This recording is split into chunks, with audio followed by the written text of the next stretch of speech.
The UN is anti-Semitic.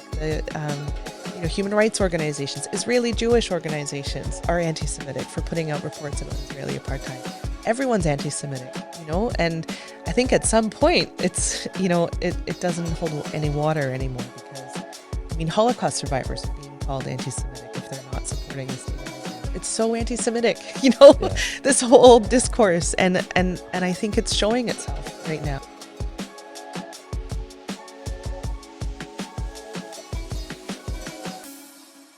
Welcome to another episode of Yalla Let's Talk. Today we have Jilian Rogin with us. Jillian is an associate professor at the University of Windsor Faculty of Law and a criminal defense lawyer. Her research interests include critical race anti-colonial theory, including anti-Semitism and anti-Zionism.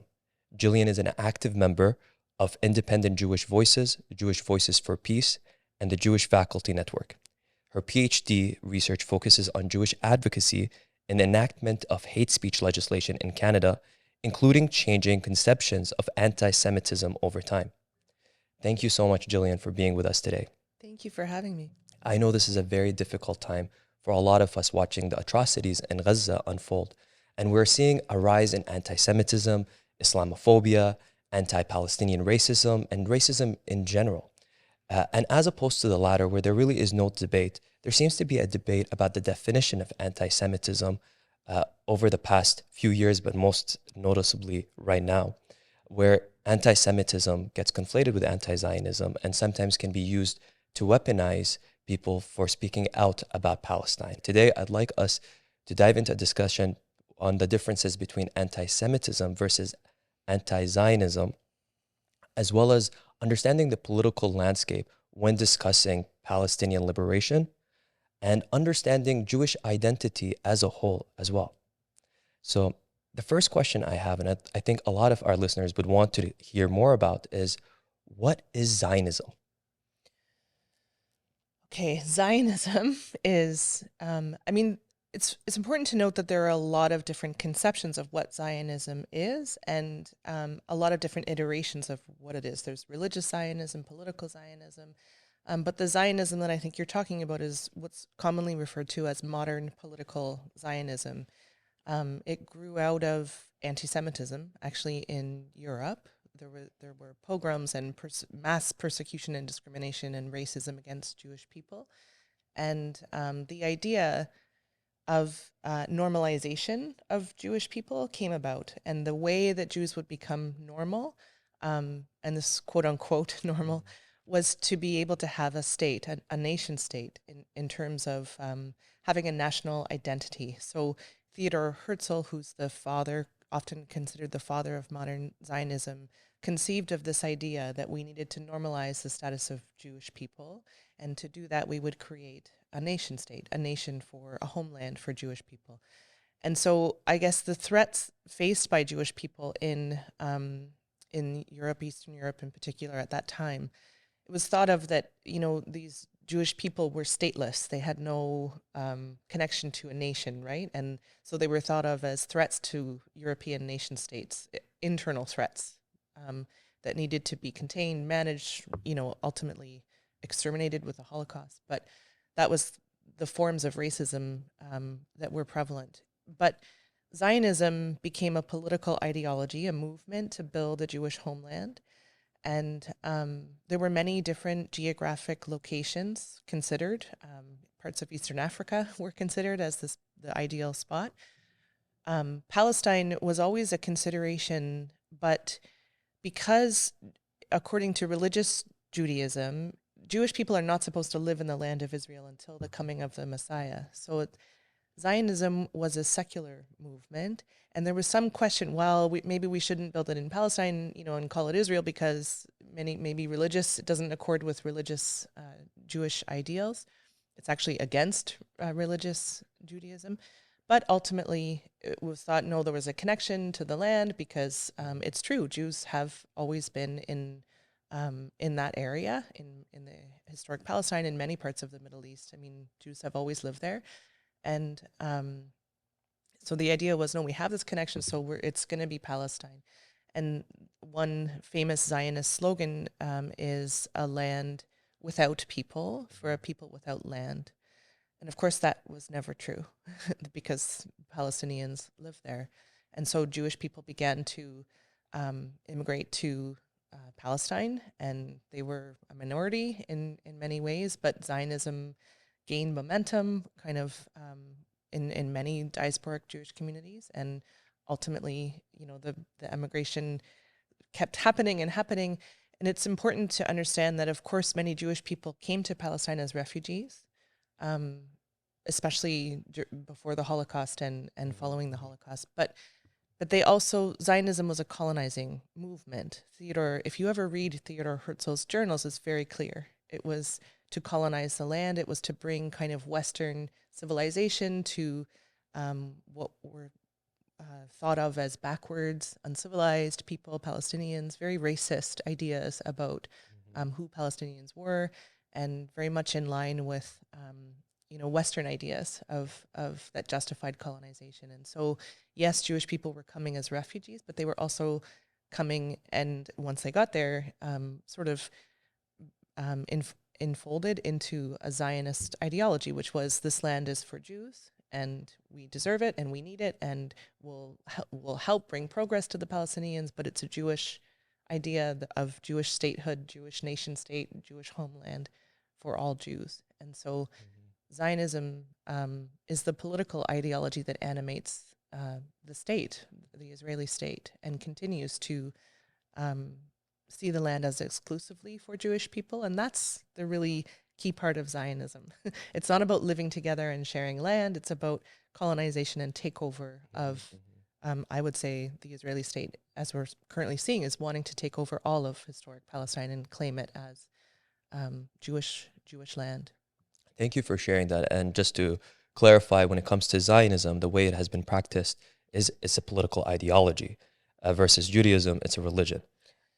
It's I don't know a lot about religious Judaism, but my understanding is that, when the coming of the Messiah comes, then that's the time that Jews are to live in the land of Israel. I mean, might be literal, it might be metaphoric, but for that reason, there are many, many Jewish religious communities who do not support the state of Israel because it's contrary to the precepts of, depending on how you interpret it, of what the Bible dictates.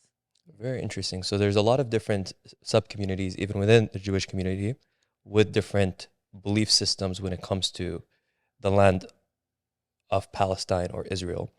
And now I just want to dive into asking more about the popular held beliefs. So in your experience, what is a popular held belief about what Zionism is amongst Israelis or Jewish diaspora? I mean, I think many of us were taught from a young age that being Jewish means being supportive of the state of Israel as our homeland. I didn't grow up in a religious Jewish household. My relatives, my ancestors are communists, so not so much with the religion. But yet, I always find it really interesting. I didn't go to Hebrew school, or I wasn't connected to a synagogue, but so I wasn't told explicitly these things. Like many of my Jewish friends and community members have been sort of told this by Jewish institutional community affiliations. I wasn't, but yet, at every Jewish holiday, we had a little box for the Jewish National Fund. It's a blue box with the Star of David, and you're supposed to give money, tzedakah, charity and that goes to, I mean, I didn't know until much later that it goes to buying land, for stealing land, expropriating land, and so it was always there as part of my upbringing. And it's always really interesting to me how insidious it was, that it was just assumed that we're Jewish, we go to Israel, we love Israel, even though my parents were very critical thinkers, and my father was even critical of parts of the state of Israel and things like that. But yet, when I was 18, I did what all of my cousins and my sister had done. And I went to a kibbutz and I learned Hebrew, and I went to Israel without question. It was just like everybody else did. This is what I'm going to do. And at that point in time, did you know about the history of Palestine and the natives who were living there beforehand? No, I had no idea. So can you walk us through your experience of learning about that, and how do you feel like you were able to challenge what you have been taught in these kibbutz? Yeah, I mean, on the kibbutz, like I had not I was 18 years old. It was 1994, so right around Oslo. And on the kibbutz, I spent a year there. I still have Israeli Jewish friends that I'm in touch with, and I, but I noticed things that I wasn't comfortable with, even as a young woman who wasn't politicized. I didn't identify as an anti-racist activist, but I was brought up to be anti-racist in many ways. And I remember I used to smoke cigarettes. I used to go. There were Palestinian workers on the kibbutz at that time that worked in the factory in different places, and I would smoke cigarettes with them, chat. I mean, they were people. They were nice. They were. It was all men, and we would just sit and smoke cigarettes. And I remember being told by one of my Israeli friends, like, you shouldn't talk to them, you know. And I said, why? Why wouldn't I talk to them? And it was a very racist response that she had. And I noticed things, you know. I remember driving with the family, the Israeli Jewish family. We were driving somewhere one day, and we passed through a Palestinian village, and they said, "Oh, look how dirty they are," or something like that. And these things were offensive to me at the time. I noticed them, but overall, there were things I was uncomfortable with. I wasn't comfortable with the militarization. I remember being there on Israeli Independence Day and the flags and the nationalism and the songs, and that offended my sensibilities as a Jewish person, to be honest, because I was brought up to be very distrustful of state power and nationalism and militarization, and I saw those things and I wasn't comfortable with them. But it wasn't until much later that I came to be more aware. And Yeah, I was just gonna say, so it contradicted with a lot of your core values growing up about, not being racist, for example, or just treating or going against military occupation or just military and authoritarian powers. I just wanted to dive into the fact that you identify as an anti-Zionist Jew. Can you tell us why that is? I guess I can tell you how I got there. Yeah, please. So after I spent the year in Israel, I wanted to move to Israel. I wanted to make Aliyah and become a citizen, but I thought I should go back to Canada and first get my university degree and then go back. And I ended up going to Trent University in 1995, and I took Native Studies. It's now called Indigenous Studies. And I remember sitting in those classrooms and learning about settler colonialism and the narratives and the mechanisms and the laws and the politics.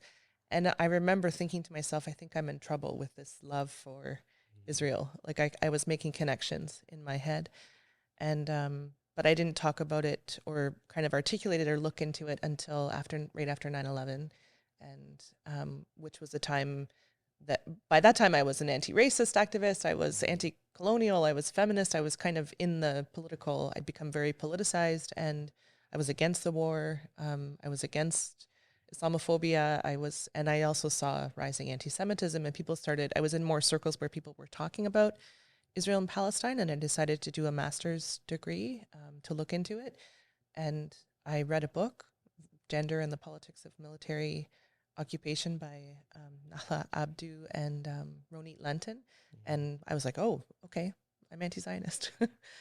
I love that. So it was a journey that wasn't a one moment thing. It was just going through studying about Indigenous studies, understanding how we do live on colonial settler land here in Canada, and trying to reconcile what you've been learned and what you've learned and what you've grown up knowing in terms of your values and what you've seen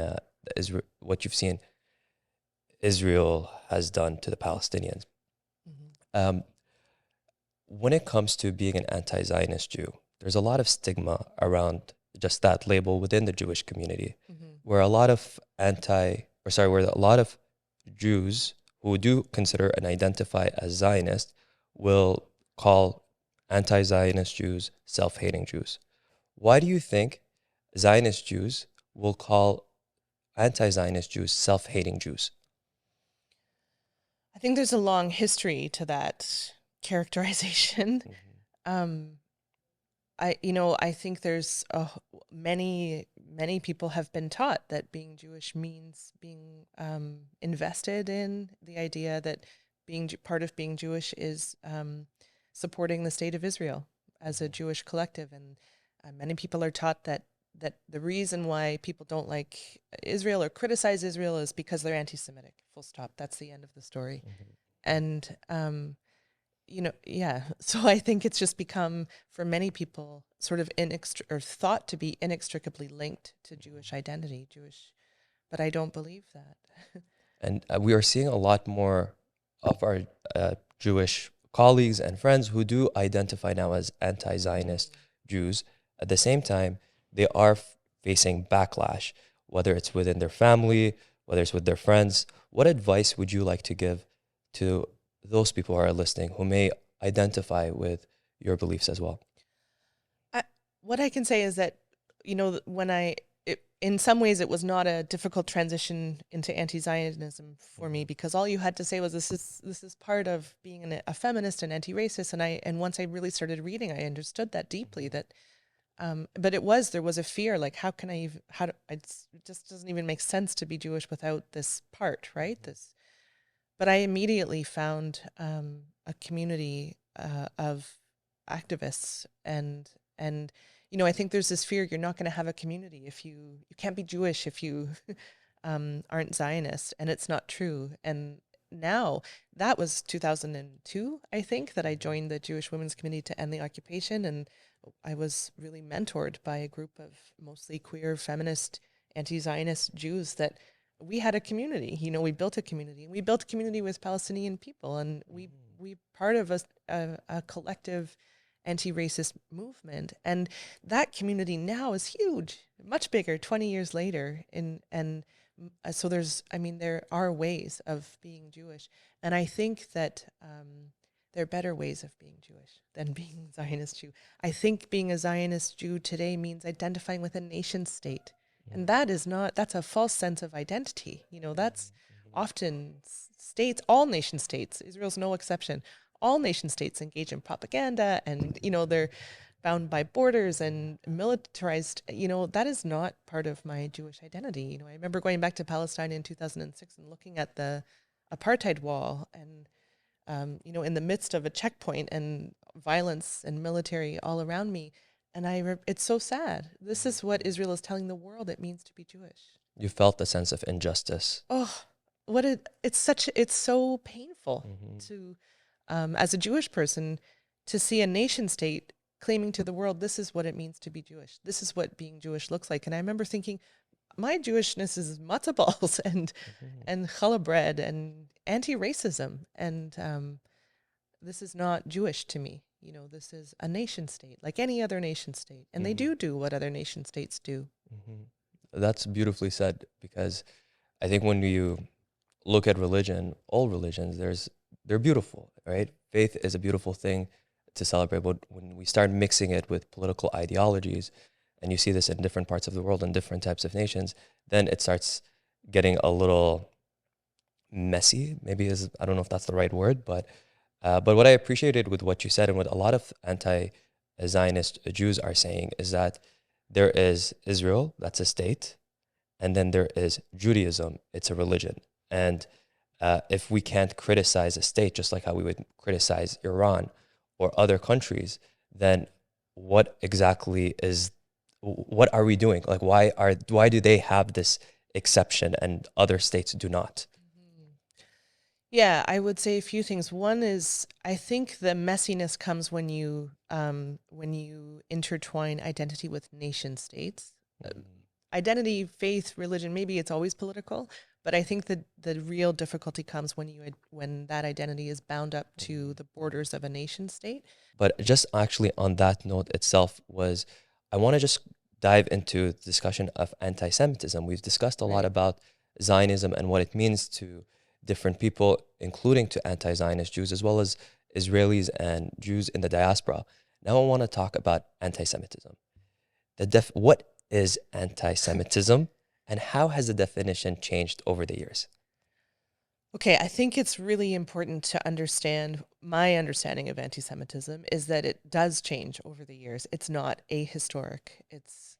It takes place in certain historical contexts, in certain times, and it manifests differently over time. So, during the Crusades, hatred towards Jews was based on a religious difference, and you could kind of not that this is a good solution, but you could convert out of it, right? You could, and then towards the 19th, 20th centuries, European scientific racism emerged, creating the idea of biological races, racial differentiation that created inferior and superior races, and we saw anti-Semitism as part of that. Explicit Jews were considered a race, and Black people were a race, and um, you know, Middle Eastern people were a race, and they were to be thought of as inferior. And that is the kind of anti-Semitism, racism that fueled colonialism, the transatlantic slave trade, and posed, Black people, Indigenous people as threats, external threats to European, Western, liberal Enlightenment, and it claimed Jewish people as internal threats to European purity, white purity. And so we saw those racial hierarchies. Those are two different kinds of anti-Semitism. The Crusades being based on religion, and then the later form as racial inferiority, and Jews were considered a race.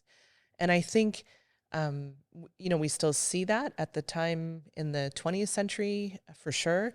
States became invested in the idea of racial superiority. And of course, we saw the Holocaust, and that comes from hatred of Jews as an inferior race. I think what's changed in the last few decades, in Canada at least, and I think Europe and the US, is that there's still anti-Semitism. There's still ideas of Jewish racial, inferiority and ideas about Jews as a race. But anti-Semitism has changed once again. I think it's no longer has the complete backing of state power in North America. So at one time it was state policies in the US and Canada that were very much anti-Semitic and anti-Jewish, and they were explicit, and there was daily practices of exclusion and violence, and the same in Europe. And now I don't think that that's true anymore. I don't think anti-Semitism has institutional state power backing it. Of course, maybe Trump is an exception because I think he empowered white nationalists, and there was this hint and resurgence of state-backed anti-Semitism. And I think that continues to be on the horizon, that this white nationalist kind of ideas of Jews as inferior, as a conspiracy, as globally controlling banks and the media and the governments. That's all part of anti-Semitism that is resurfacing, I think, with the rise of people like Trump and dictators around the world. I mean, interestingly, Israel supports many of those people. Israel and Trump were friends. Israel has backed dictators who are avowed white supremacists. This is why, to me, being an anti-Zionist Jewish person is very important. I don't see those allegiances as protecting Jewish life, but rather likely fostering rises of the alt-right and white nationalism. Do you think Zionism has similarities to white supremacy? Yes. How so? Well, I think Zionism was conceived of by European Jewish men, I would say, largely, and it was modeled after whiteness, right? And to the extent that Mizrahi Jews and Sephardic Jews in Israel are kind of told, coerced into assimilation, right? You're supposed to rid yourself of the Arabic language. Arabic is a language of Jews historically. I have a friend who identifies as a Palestinian Jew. That's a thing, right? Jews were always in Palestine. Her family left because they were not happy with Zionism. They did not want to lose their Arabic tongue. They liked their food and culture, and they were very much embedded in Arabic life. They were Arabs. They are Arabs. That is not part of Zionism. So there's a very much a white assimilationist process that happens, I think. And many have written about this, Noor Erakat and Elo Shohad and others. Yeah. So that's actually, it's going to bring me to a question that I had later on, but I think this is a perfect segue for it, is Saul Hayes, a former leader of the Canadian Jewish Congress, has stated, "And then we became white." How did Jewish racial identity shift to whiteness? This is what I'm looking into now part of what I'm looking into now in my research. And there's been a fair amount of work on this issue, on this question in the US context. So there's an author called Karen Brodkin who wrote a book, very important book called How Jews Became White Folks and What That Says About Race in America. And she details um, political, geographic, socio-political struggles and differences in Jews becoming part of the middle class and no longer racialized. And there's other work on it as well. There's really very little written about this issue in Canada. And so what Saul Hayes is talking about is he's saying that when he's reflecting on this time period, the 60s notably, when Jewish people were really leaders, advocates of human rights legislation, non-discrimination policies, hate speech legislation, all with the idea of breaking down barriers that Jewish people and many other racialized Black people faced in Canada. And then he looks back and he says, and then we became white. How did that happen? I think there's not one simple answer. I agree with much of what Karen Brodkin says, but I also think that becoming white, what does it mean? What does it mean to become like Canadians, become like Europeans? What do European states and Canadian states and America, and Israel, what do? They colonize. They're settler colonial projects, at least North America, Australia, New Zealand. How do you become white? You join white supremacy. You join the goals of white supremacy. I think that's in part how one becomes white, and I think it's a very false sense of security. I think one of my colleagues, Abby Backen, writes about becoming white by permission. It's precarious. When you have a history of being racialized, I don't know that you can ever fully become white. You can sit at the edges. And that resonates with me, white by permission, and it's temporary and it's capable of changing, right?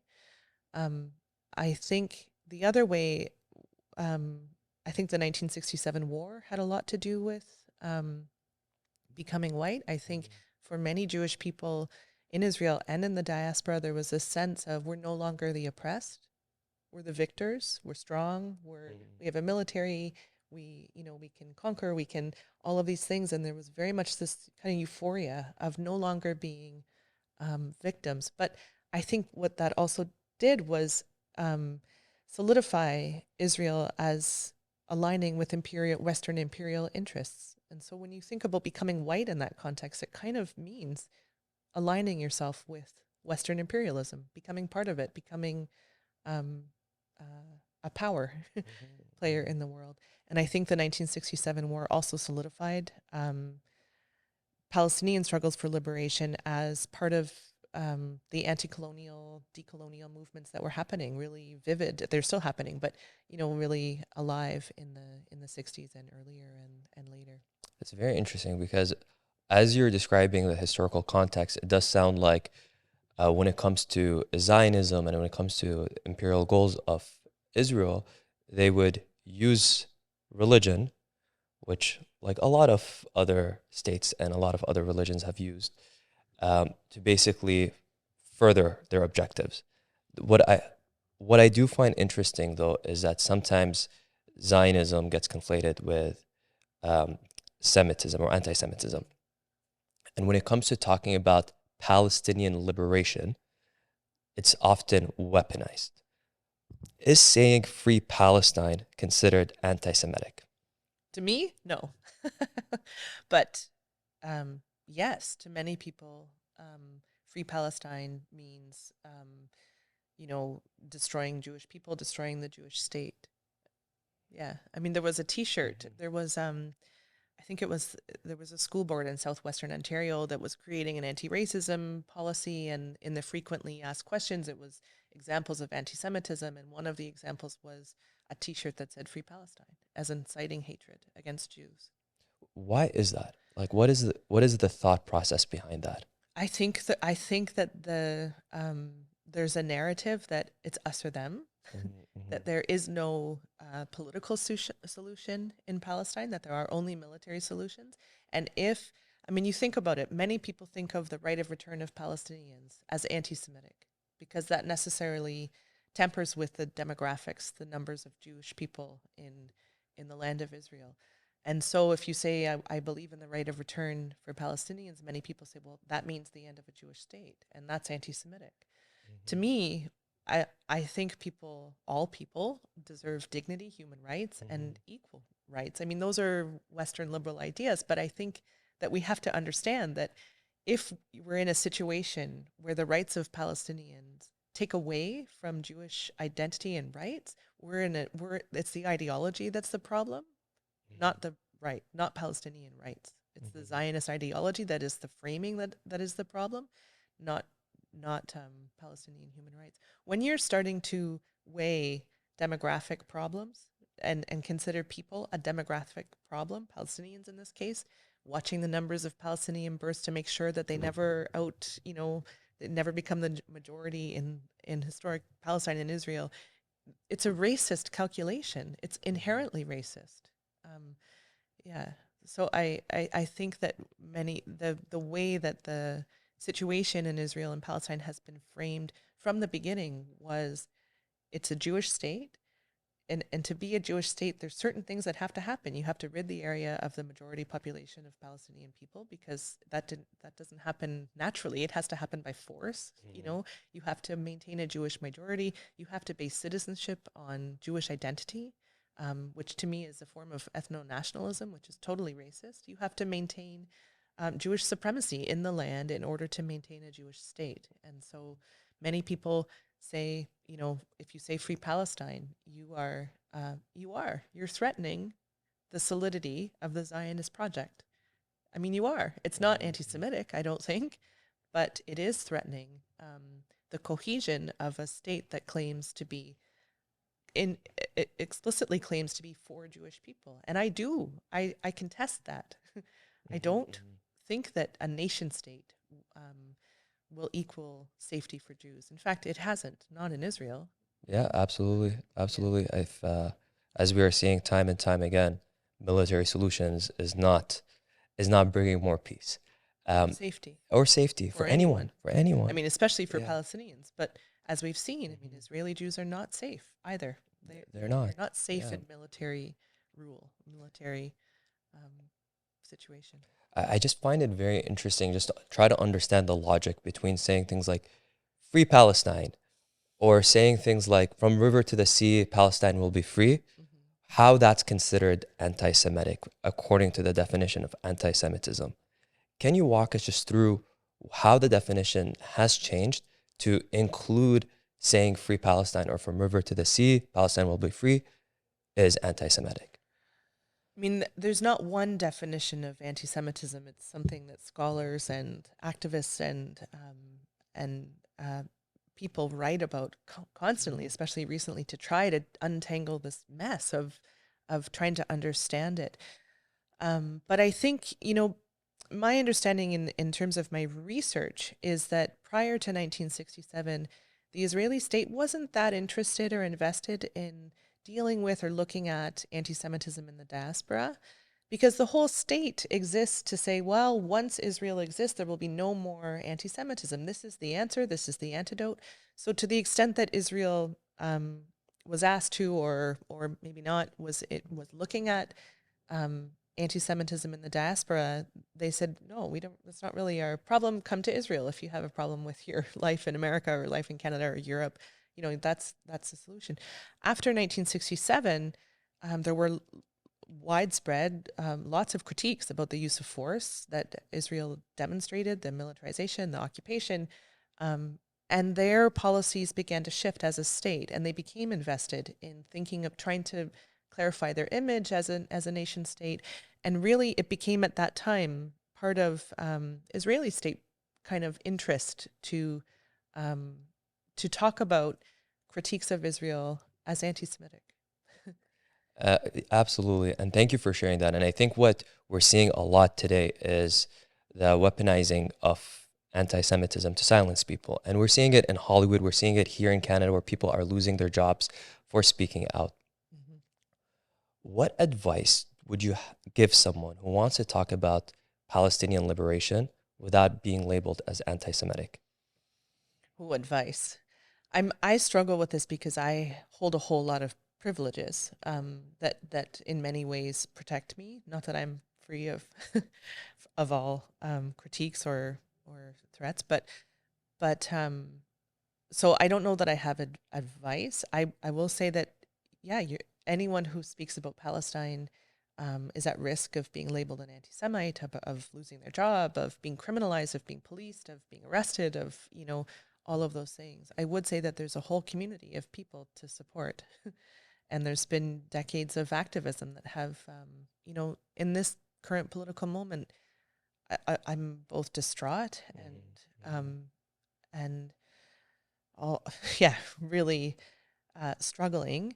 And the violence is so intense and coming from so many different places, Gaza, but also towards people here and losing their jobs and Palestinians dying in the US and all of those things. But what would it look like if we didn't have the past 2 decades, more than 2 decades of activism and mobilizing and writing and thinking about these issues to clarify them? Islamophobia, post 9/11, we have all built a movement, right?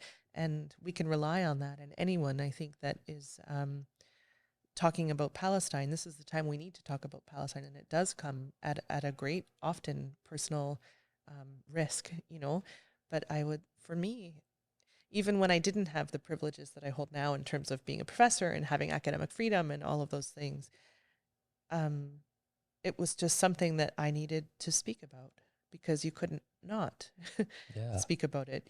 My Jewish identity and my upbringing and my history and my ancestors tell me that whenever there's an injustice, you have to speak up. It's totally, it's just how I was brought up. It's how I was taught. And so sometimes we don't have a choice. We have to speak, but we do so hopefully in solidarity and in community and with support, right? With support and care. I love that. And I was it Martin Luther King that said, injustice anywhere is an injustice everywhere. Everywhere. Yeah. And that's exactly what you're echoing right now. And I think the one thing I would just like to add is that, especially when we're seeing people speak up today and they're posting on social media, maybe they're posting on LinkedIn to boycott certain products that are affiliated with their companies. One thing I would urge listeners is to know about their rights, to speak to employment lawyers, to understand where they sit in this position, because I have seen, just from my own work through the Olive Branch Project, a lot of people who are getting terminated or silenced for things like posting about boycotts, for example, where the employer would argue that, hey, this product is one of our clients, where the employee might not have known about that. Yeah. So it is a scary time to be in the world, that's for sure. At the same time, as echoing what you said, it's about community as well. And it really, we like, where are we going to advance in the world if we just stay silent, right? Yeah. We're gonna need activisms. We've needed it historically to get certain rights, for women's rights, for Black rights, for LGBTQ rights, and now we need to move forward for other people as well in the world. And it doesn't stop with Free Palestine; it continues to Free Sudan and Free Congo as well. Absolutely.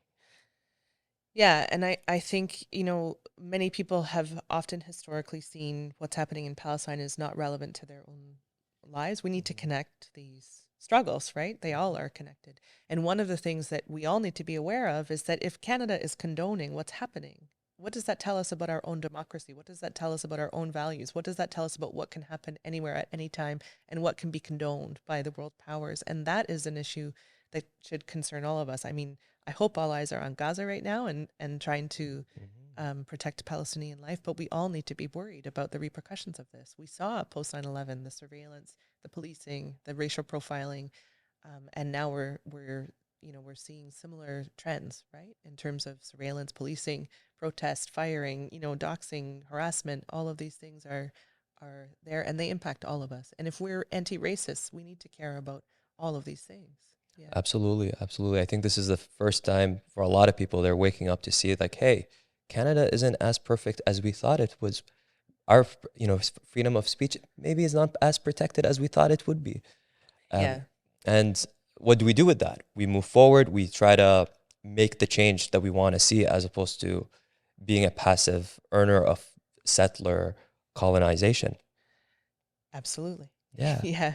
Yeah. Uh, I want to just now dive into about Canadian laws and policies. How has anti-Semitism been embedded in Canadian laws and policies?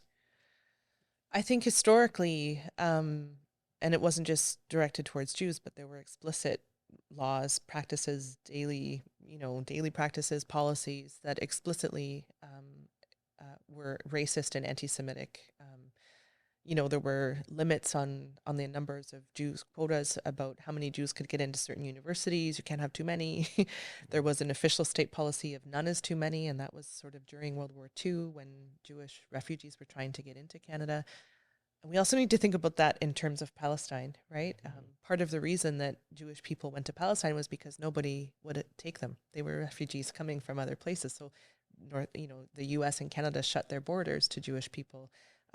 They were fleeing Europe, so, and we need to think about Canada's responsibility in that, right? In what's going on now. This is not just a conflict or genocidal campaign that involves Israel and Palestine.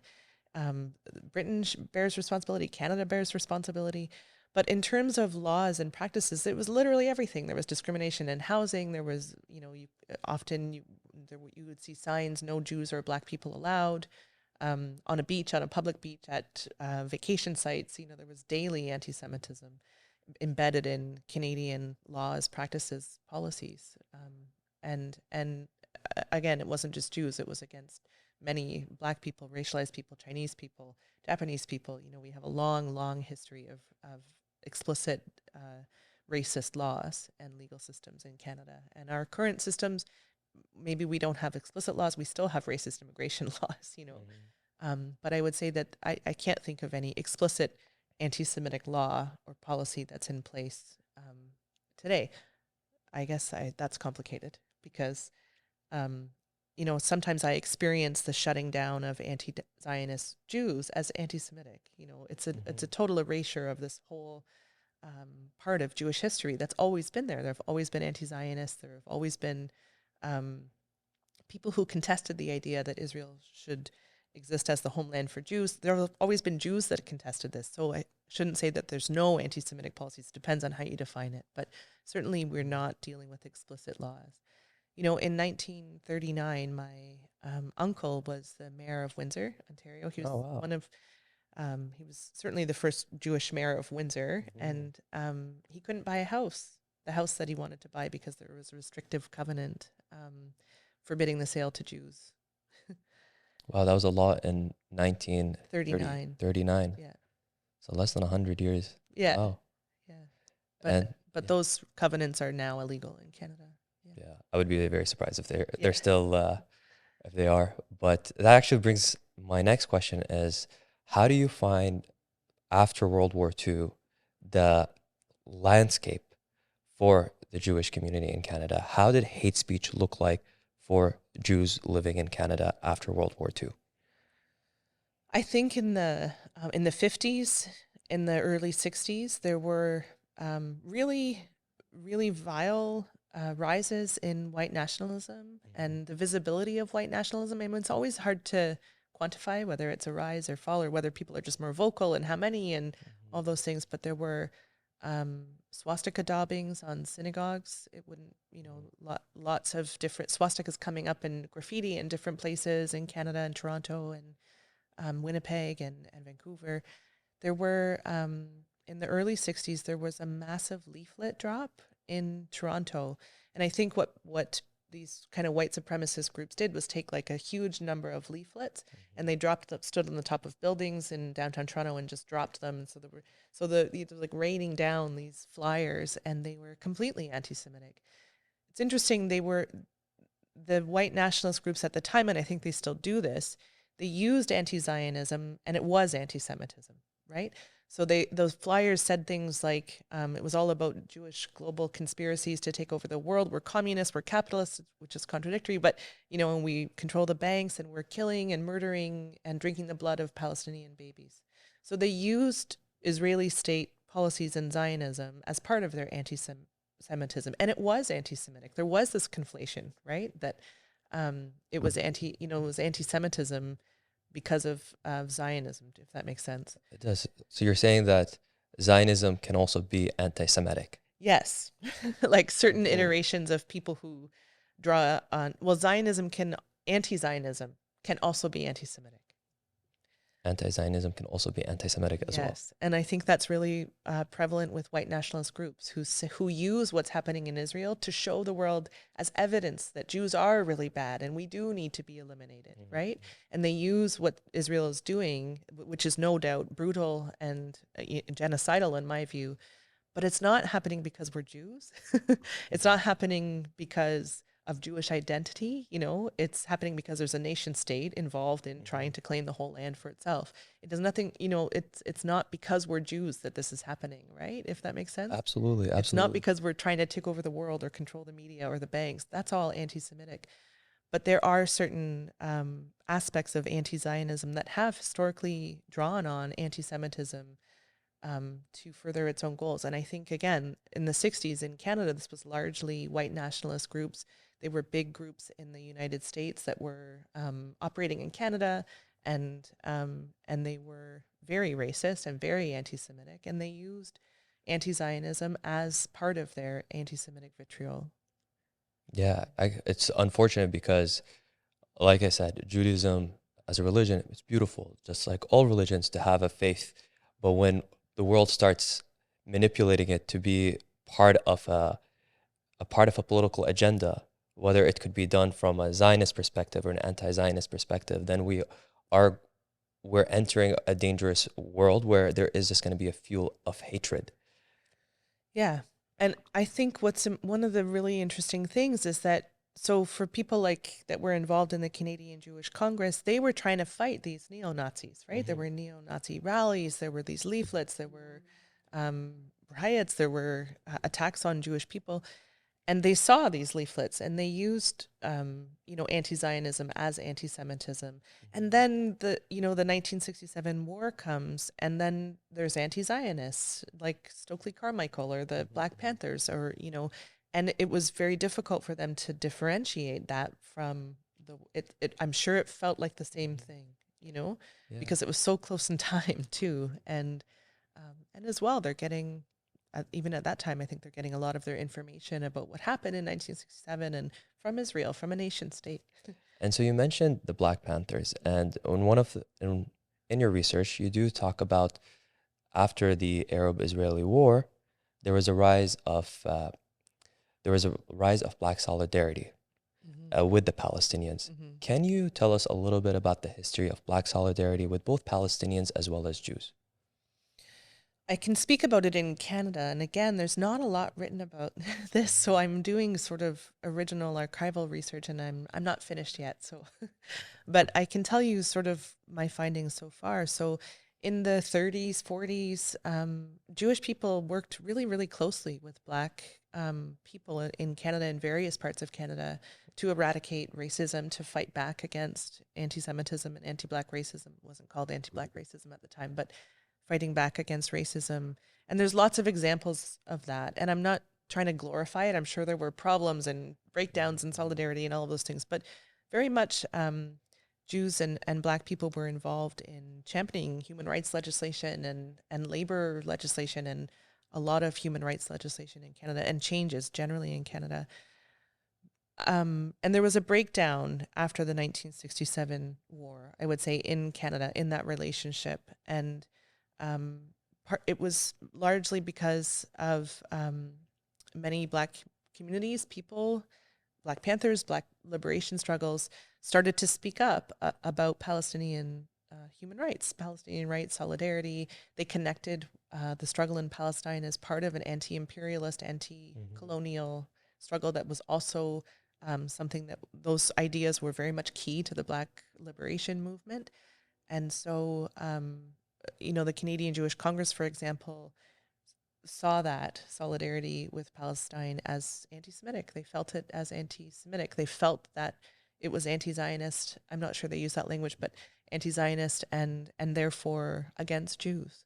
And so you see this divide happening in the communities where the Canadian Jewish Congress began to sort of shift its attention at that moment, um, not so focusing not only on white nationalism as a threat to Jewish people in Canada, but also now focusing their attention on comments, gatherings, people, Palestinians, Black people, and even engaged in surveillance of those communities and those particular identities as purveyors of anti-Semitism. Wow. I did not know that. That's thank you very much for sharing the historical background on that. And I just wanted to dive now deeper into Black anti-Semitism, because I don't think that a lot of people have heard that term, and I know you have researched about that. Can you tell us what is Black anti-Semitism? I think the term is actually racist. Yeah. I don't think there's this thing that is, but it's the idea that there was something particular about coming from Black people, anti-Semitism coming from Black people, and it was, which I think is racist, in many ways. There was nothing specific, especially because in my research, and I'm not denying that there are Black people who might be anti-Semitic or historically have been anti-Semitic, but in my research, they're calling, Stokely Carmichael anti-Semitic because he supports Palestine. Well, that's not anti-Semitism to me. And they're calling it Black anti-Semitism, as if this is a particular phenomena emanating from Black people that we need to focus on, and so, as I said, what that did was create a sort of atmosphere of surveillance of Black people by the Jewish community, saying, well, these people, there's Black anti-Semitism. Interestingly, though, at the time, there were also questions of, well, within the Jewish Congress, well, is it different coming from Black people? Should we treat it the same as should we respond in the same way to an anti-Semitic comment by a Black person as it when we do from white nationalists? Because, Black people are marginalized. So it was both, the terminology of Black anti-Semitism is both racist at some points, like there's this particular thing about Black people that leads them to anti-Semitism, which I think is totally racist. But there's also this question, which I think we should continue to ask, of how to respond to anti-Semitism when it's emanating from somebody who's marginalized themselves. This is a question that current anti-racist people struggle with, right? And continue to struggle with. And I think it's a valid question. So, It's a valid question. yeah. And so we talked a lot about anti-Semitism and anti-Zionism and how the two can be conflated, and how sometimes anti-Semitism is weaponized to silence people. Mm. We really talked about the problem. But based on your experience and your research, what do you think the solution is? I think that's not an easy, simple question to answer.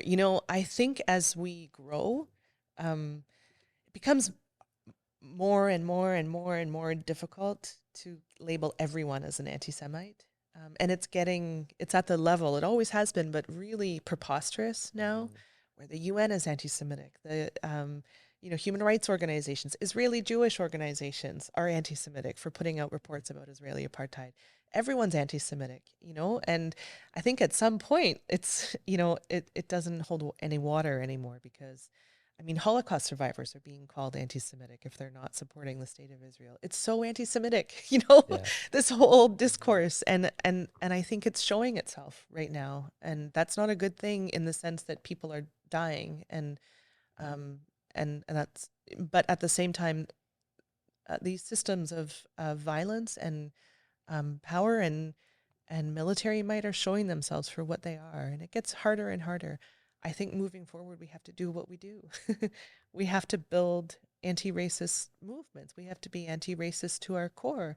This is something I learned from Palestinian people, how to be in support of Palestinian human rights and not be anti-Semitic. Not, the first conference I ever attended was about Palestine in Toronto, was Anti-Israeli Apartheid Week. And I remember the first event, there were speakers, and somebody in the audience raised their hand and they said something blatantly anti-Semitic, and the facilitator kicked them out. She's Palestinian, and she named it, and she said why it's anti-Semitic, why it's not acceptable in this room.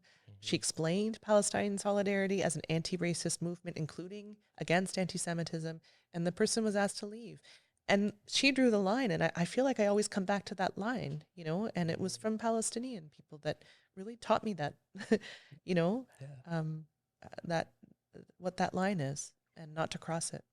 I love that. So what I liked about what you said and shared as an example is really standing in solidarity with one another and really treating it as an anti-racist movement. It is an anti-racist movement at the end of the day. For us to all live in peace and have a brighter future, this concept of racism needs to be dismantled and eliminated, whether it's a concept, whether it's in our systems, whether it's over there, whether it's over here. We can all agree we need to dismantle racist systems. Absolutely. I want to just now go back to, actually, I want to dive into Jewish Voices for Peace and independent Jewish voices, because you're part of those organizations. And I feel like a lot of people might want to know more about, what does Jewish Voices for Peace stand for? I really can't speak on behalf of Jewish Voice for Peace. I'll tell you a little bit about what I do. I mean, they stand for anti-racism and liberation in Palestine, but the one project I work with them on is a workshop called Wrestling with Zionism, and it's designed for people who are having questions about the relationship with Zionism, and it's really a facilitated workshop to try to help people think through it, and in an environment where we're not going to yell and debate, and it's a storytelling kind of workshop, and that's really the extent of my involvement with JVP. But JVP and IJV are sort of sister organizations. JVP is based in the States and IJV is based in Canada. Can you tell us a little bit more about independent Jewish voices in Canada and what they stand for? Yeah, I mean, if you look on our website, we have a basis of unity. We stand for anti-racism. We stand for Palestine justice in Palestine, justice for Palestinians and for Israelis. We stand for we're against Israeli apartheid. We support the boycott, divestment, sanction movement.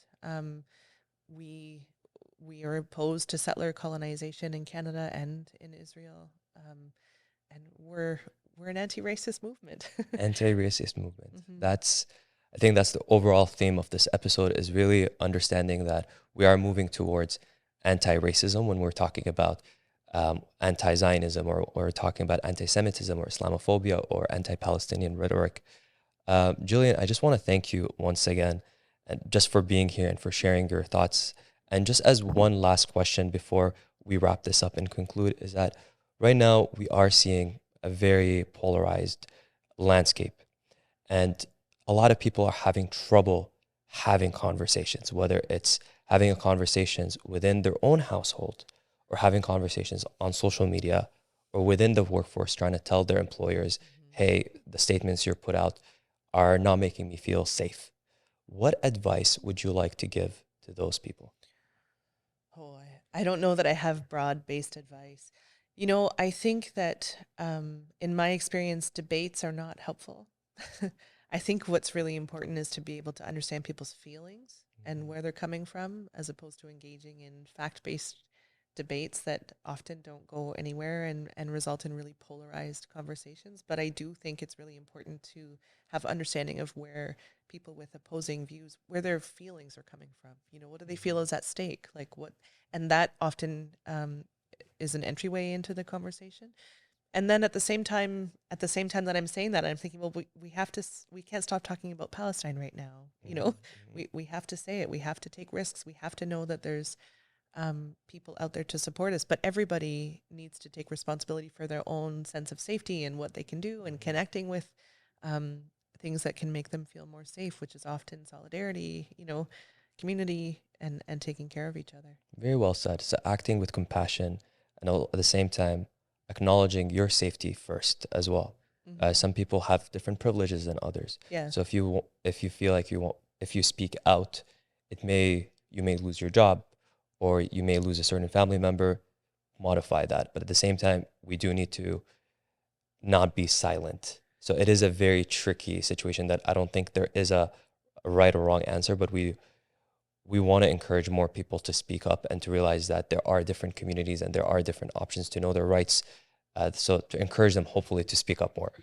Yeah, and I guess now that I'm thinking of it, the advice for somebody dealing with their family members, dealing with their employer, dealing with the police, it's all different advice. I would have specific advice depending on the different contexts, and I guess the overarching advice is that we need to find ways to speak.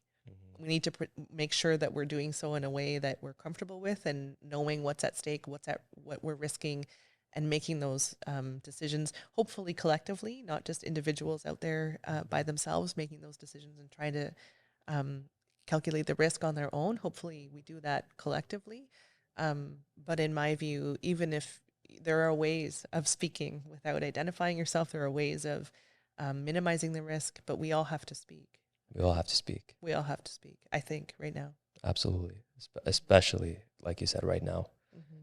Well, once again, I want to thank you for taking the time to be with us today to explain the definition of what anti-Semitism is versus Zionism, and really diving deep into that subject, as well as understanding what the Free Palestine movement can be interpreted as, and how do we take steps to ensure that we're not labeled as anti-Semitic.